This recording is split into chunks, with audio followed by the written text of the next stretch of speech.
Hey everybody, Coldar here. We're looking at the normal difficulty stone guards in Mogu'shan Vaults. So before I get into the fight mechanics and all that good stuff, just some brief mention of the footage that you're seeing here. Essentially this was the first kill that we had on normal difficulty, and because of that it's very, very messy. So a lot of the tactics I'll talk about we don't actually employ in the footage you're watching. Unfortunately, it's the only footage I have of this fight on normal because the second week and thereon we've been doing heroic. So, yeah, we'd have to specifically do a normal attempt to get new footage. So unfortunately, this is the best I have, but basically that's just a little caveat to pay attention to more about what I discuss rather than what you always see, because we make a lot of mistakes and it's just a disaster. Anyway, before we get into the fight, walkthrough, there's an animation I created for the heroic version of this video, but it applies pretty well to the normal version and talks about the most important aspect, which is handling the energy for the various dogs. So you'll have the 3 dogs at various energy levels, and when they get full, they overload and do a lot of damage to the raid. One distinction is because that animation is made for heroic, you don't have to follow exactly what it says in normal in order to beat the encounter, because things like overload will not kill your raid outright if you don't handle it properly. That said, I highly recommend that you do try to do it properly, even on normal, because it will give you an upper hand when you attempt the heroic later on down the road. So just get used to doing it properly then, and then you won't have to worry about it. Anyway, so let's go ahead and watch that animation that talks about energy management. If you've already seen the heroic version of this video, it's the exact same thing, so you can just skip through it to the footage afterward. Here we go. First, let's briefly review what energy does in this encounter and why it matters. There are 4 unique guardians in this fight: Cobalt, Jade, Jasper, and Amethyst. However, due to the smaller raid size of 10-man, you will only ever face a random set of 3 guardians determined each weekly reset. When any 2 or more guardians are near each other within approximately 10 to 15 yards, they will both gain the true form ability, causing them to gain energy at a rate of 2 energy per second, up to a total of 100 energy at max. Therefore, any guardian that is gaining energy can only be allowed to do so for a total of 50 seconds before it reaches full energy. Once a guardian reaches full energy, it immediately triggers the overload ability corresponding to the appropriate color for that guardian. All versions of Overload deal 500,000 damage on heroic difficulty to the entire raid, causing an instant wipe. Major bummer. However, moving a guardian away from all other guardians will cause it to lose the true form buff, and halt all energy gains until it is nearby another guardian at some point in the future. In the meantime, to prevent keeping guardians alone at all times, the ungrouped guardian will gain the stone form buff, which reduces all damage taken by 90%. Complicating all this even further is the petrification buff, which will almost always be active on one and only one random guardian throughout the encounter. While petrification is active, it reduces all damage done to all raid members of the matching elemental type by 90%. However, petrification also begins to stack on the raid, reducing movement speed with every stack. At 100 stacks, the raid is turned to stone and the fight is lost. Petrification stacks at a rate of 1.25 stacks per second, so a fair bit slower than the rate energy is gained, but these stacks must be removed eventually to prevent the raid from turning to stone. To remove petrification, the raid must force an overload to occur by allowing a guardian to reach full energy. Since overload does such massive damage, on heroic at least, it is absolutely necessary that one simple rule is followed.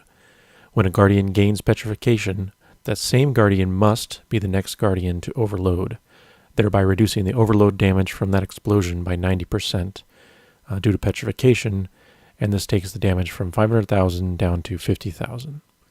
Properly managing the energy levels of the guardians in relation to the random petrification is the most important aspect of this encounter and requires your tanks to be on the ball. I'll explain the best, most basic way to handle energy with a few example scenarios.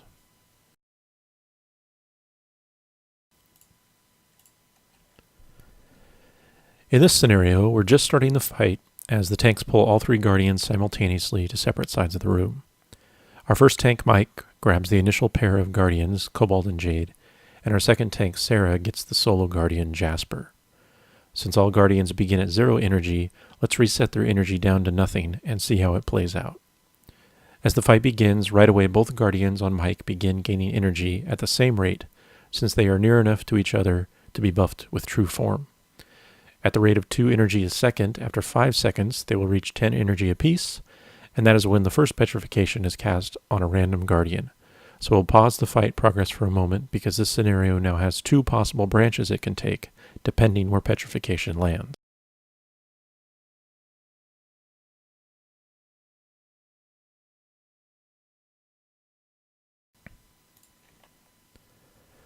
For this first branch, we'll assume the petrification lands on one of the 2 guardians that are grouped up on Mike. Since it doesn't matter which it lands on, and it can be either, we'll say it lands on Jade for now. Since the goal here is to ensure the petrifying guardian, Jade in this case, is the first guardian to gain full energy, and since both Jade and Cobalt are at equal energy and gain it at the same rate, we cannot just wait in this position, or Cobalt will overload as well and kill the raid. This means that while we want Jade to remain where it is for now to gain some energy, we don't want Cobalt to gain too much energy, and thus Sarah will need to taunt Jade off of Mike at some point when both are at high energy. As we pause the fight here, Sarah needs to know what energy level at which to taunt Jade over. While it is tempting to taunt Jade very early, thinking that keeping Cobalt energy lower is better, remember that this simply transfers that extra energy gain away from Cobalt and onto the Jasper Guardian that Sarah is already tanking. Since secondary energy gains to the non-petrifying Guardian will always be necessary, it's best to keep that secondary energy as controlled as possible. In this case, we can establish the first important rule to follow for this fight. Always keep the solo tanked Guardian at very high energy. The reason for this rule is simple once you understand how petrification targets are chosen. While the very first petrification is random and can be cast on any of the 3 guardians, all subsequent petrification casts for the remainder of the fight must be randomly cast on only one of 2 guardians, because it can never be cast on the same guardian twice in a row. Therefore, our rule to always keep the solo tanked guardian at very high energy means that we have ourselves set up nicely to handle any future petrification scenario. I'll talk more about these scenarios in a later example, but since the previous petrification guardian will always be grouped with another guardian when the new petrification is cast, and that previous petrification guardian will always have 0 energy since it just cast overload, if the new petrification is cast on the guardian in the pair, it is automatically the higher energy level of the 2. Consequently, if petrification is cast on the solo guardian, which is kept at high energy, it will always be the higher energy level between it and the low energy guardian taunted over from the other pair. Anyway, back to our fight. The energy level at which Sarah should taunt the petrifying Jade Guardian is around 65 to 70. This will leave the now solo Cobalt Guardian at a fairly high energy level, but also has the benefit of preventing the new Guardian pair from having energy levels that are too similar. This is a potential problem if Jade is taunted over at, say, 90 plus energy, because since Jasper starts at 0 energy itself, there's only a 10 energy difference between the 2, and later on down the road, this difference only leaves a reaction gap of 5 seconds at best for a tank to make a proper decision, which is often not enough time. This leads to the next rule. Use the initial pull and first petrification to set up the energy levels of all 3 guardians into approximate thirds. By quickly getting all 3 guardians at differing energy levels separated by around a third of a full bar, or 30 to 35 energy, and remembering the first rule to make sure the solo guardian is the high energy guardian, around 65 to 70, you can be sure, unless you are very unlucky, 2 guardians are never likely to both be approaching full energy during the fight, given the law of averages. So, as we start the fight once again, we can see with Sarah now tanking Jade and Jasper, they're both gaining energy while Cobalt has stopped at its high energy mark. Once Jade reaches 100 energy and overloads, petrification is dropped, and we have another 5-second wait until the new petrification is chosen, which means both Jade and Jasper gain an extra 10 energy before that occurs. Before we see which guardian is petrified next, notice the energy levels are roughly in our thirds pattern that we want. with the highest energy being on the solo Cobalt Guardian. From this point forward, we'll follow a simple system for the rest of the fight. But before I get into that scenario, let's back up and look at the second branch of our initial pull scenario, where the first petrification is cast on the solo Guardian instead of the grouped pair.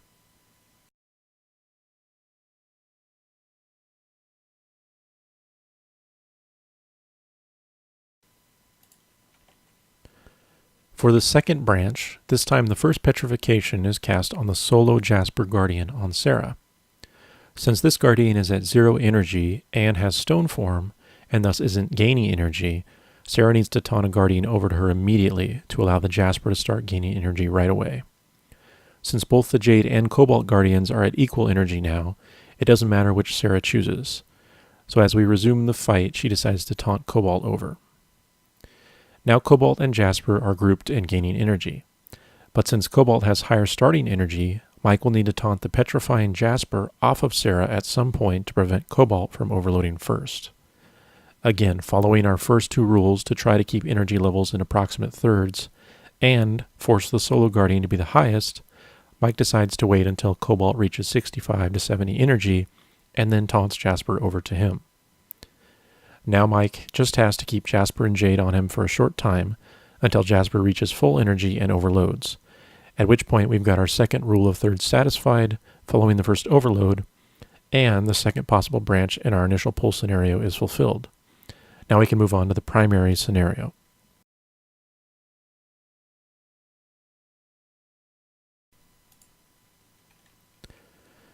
This scenario is really more of a basic system or rule the tanks will follow for the remainder of the fight. Let's go back to the end of our first initial pull scenario example, where Sarah had control of the recently overloaded Jade Guardian, as well as Jasper, and Mike had the solo Cobalt Guardian at high energy. Since we know that petrification cannot be cast on the Jade Guardian, since it petrified the last time, it has to be on either Jasper or Cobalt. In either case, we can enact the most important and third rule of the fight. Following the initial petrification, always group the petrifying Guardian and the other lowest energy Guardian using one or fewer taunts. This should mean that no matter which Guardian gains petrification, it should likely be grouped with the previously petrifying Guardian. Thus, in our scenario here, we have two possible outcomes, but in both cases the same system is used.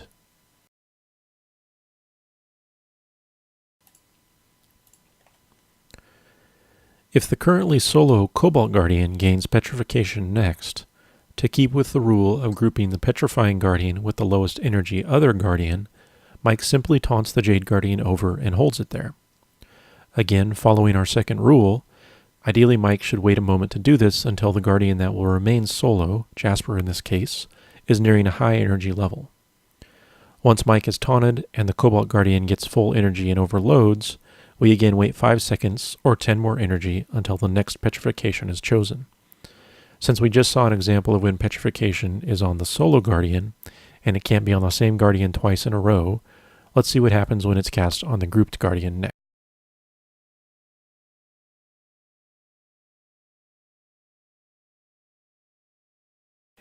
If the Jade Guardian gains petrification next, we don't have to do anything to fulfill our third rule, since the petrifying Guardian is already grouped with the lowest energy Guardian besides. We simply stay in these positions and wait for Jade to overload, and the process keeps going like this ad nauseum until the fight ends and fat loots can be had by all.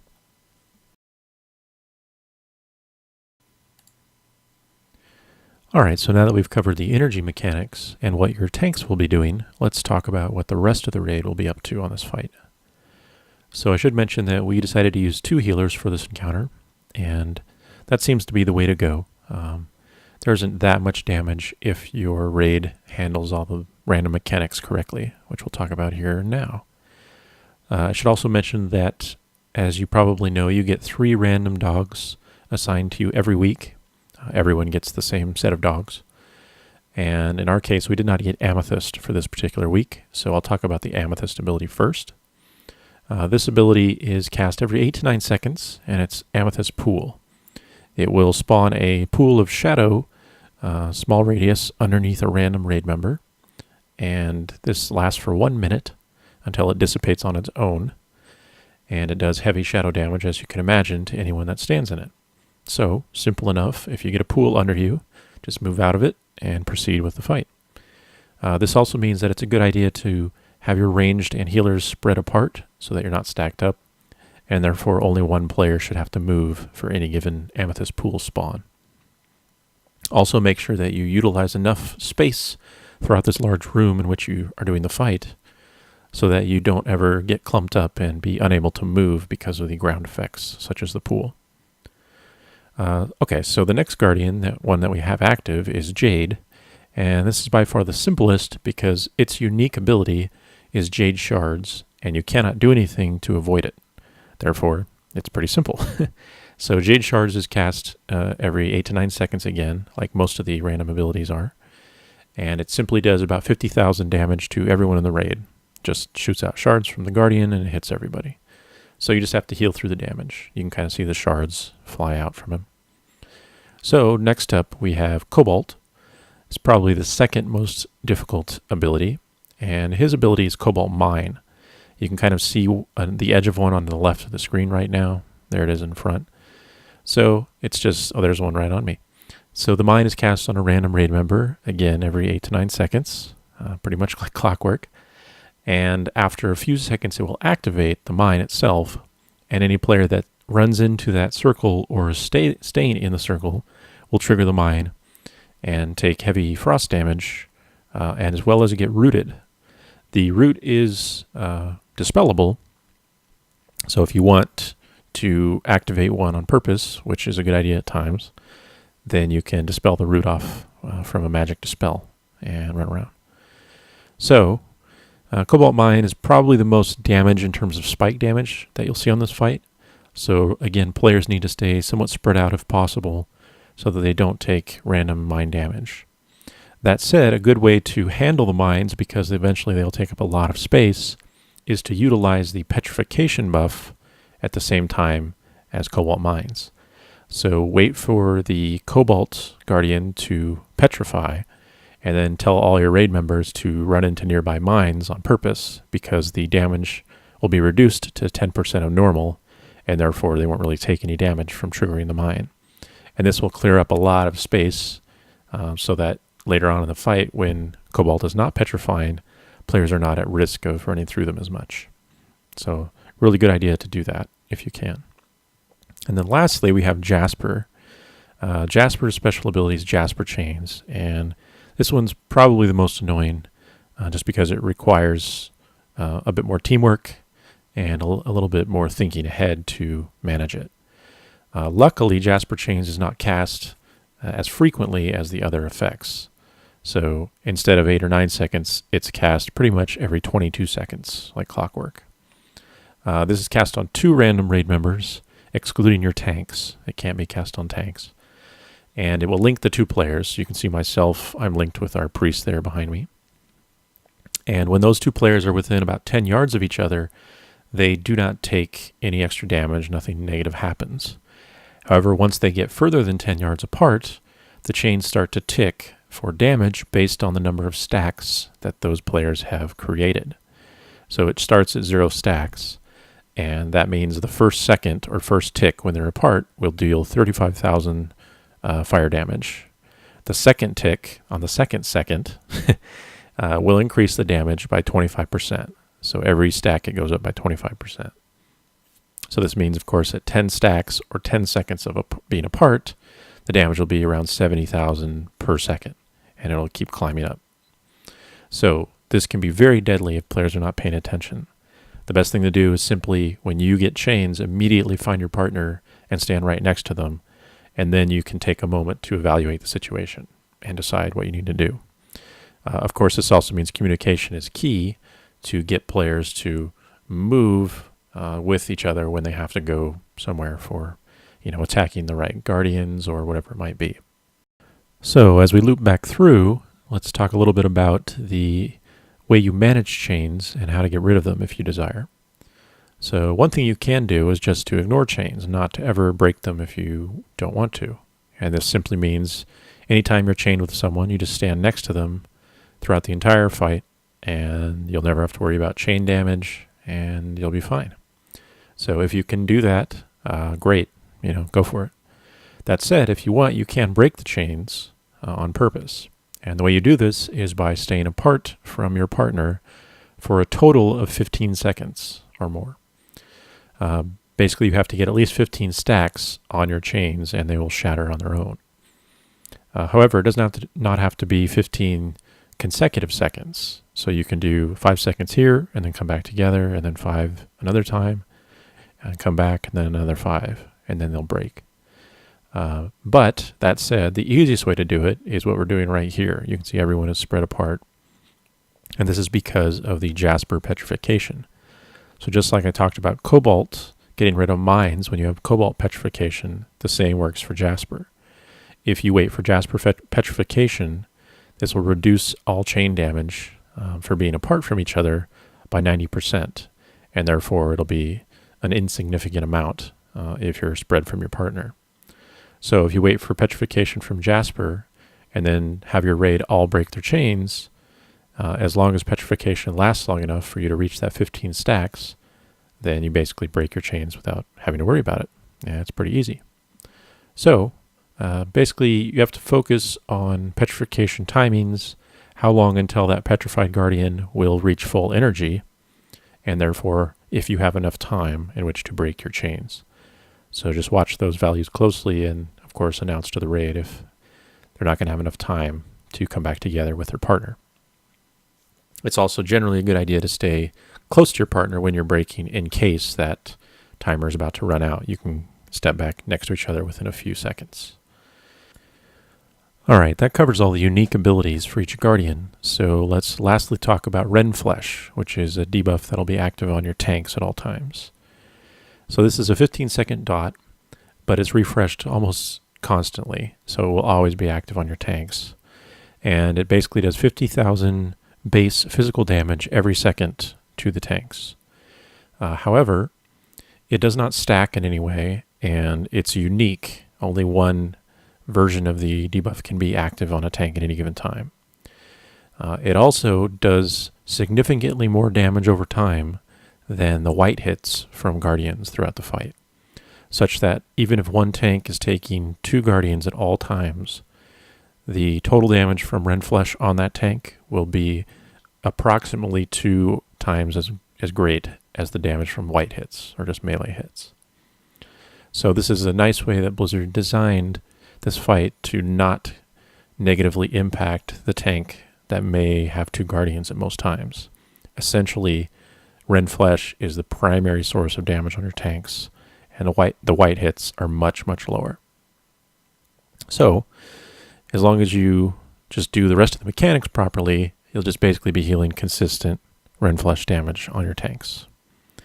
So that's the normal version of the Stone Guard fight. Good luck, and thanks for watching.